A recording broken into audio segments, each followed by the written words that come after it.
లోతట్టు ప్రాంతాల ప్రజలకు ఎలాంటి ఇబ్బందులు రాకూడదనే ఉద్దేశంతో మాజీ మంత్రి ఎమ్మెల్యే హరీష్ రావు సూచనలతో సిద్దిపేట కోమటి చెరువు నాలాతో పూడికతీత పనులు చేపట్టామని మున్సిపల్ చైర్పర్సన్ మంజుల రాజనర్సు కమిషనర్ ఆశ్రిత్ కుమార్ అన్నారు. సిద్దిపేట జిల్లా కేంద్రంలోని ఎన్సాన్పల్లి రోడ్డు నాలా వద్ద పూడికతీత చెత్త తొలగింపు పనులను మున్సిపల్ పాలకవర్గ సభ్యులతో కలిసి చైర్పర్సన్ మంజుల రాజనర్సు కొబ్బరికాయ కొట్టి ప్రారంభించారు. ఈ సందర్భంగా వారు మీడియాతో మాట్లాడారు. కమిషనర్ గారికి, మా కౌన్సిలర్లకి, ప్రజానాయకులకి అందరికీ నమస్కారం.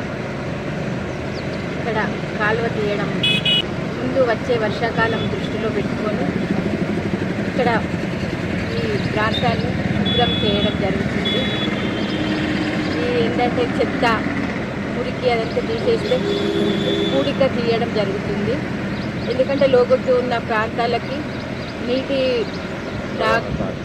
నీళ్ళ తాకిడి రాకుండా ముందు జాగ్రత్తగా మాజీ మంత్రి గారి సూచన మేరకు చేయడం జరుగుతుంది. మరియు గౌరవ శాసనసభ్యుల సూచన మేరకు కోమటి చెరువు నాలా యొక్క పూడిక తీయాలని నిర్ణయించడం జరిగింది.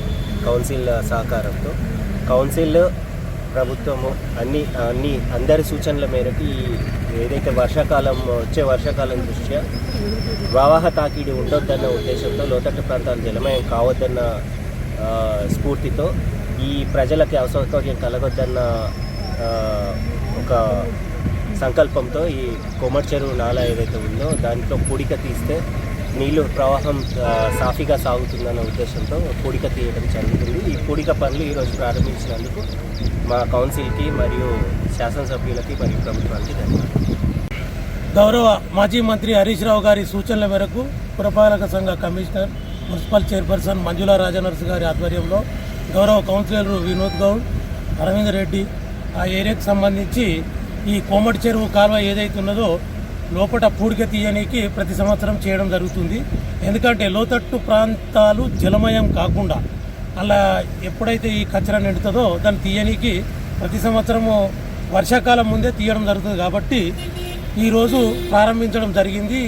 ఇటాచి ద్వారా ప్రజల సౌకర్యార్థం ఎప్పుడు మేము కౌన్సిలర్ అందుబాటులో ఉంటాం కాబట్టి ఇక్కడనే కాకుండా ఇంకా ఎలాంటి ఇబ్బందులు వచ్చినా కూడా కమిషనర్ గారికి కానీ కౌన్సిలర్లకు కానీ ఇతర సిబ్బందికి ఎవరికి ఫోన్ చేసినా కూడా మేము అందుబాటులో ఉండి ప్రజలకు మేలు చేస్తామని చెప్పి కోరుకుంటూ ఈ ప్రజలు ఎవరైతే ఉన్నారో మీ టీవీ ద్వారా చెప్తున్నాము, ఎలాంటి ఇబ్బందులు ఉన్నా కూడా మా కౌన్సిలర్లకు తెలియపరచగలరని కోరుచున్నాం.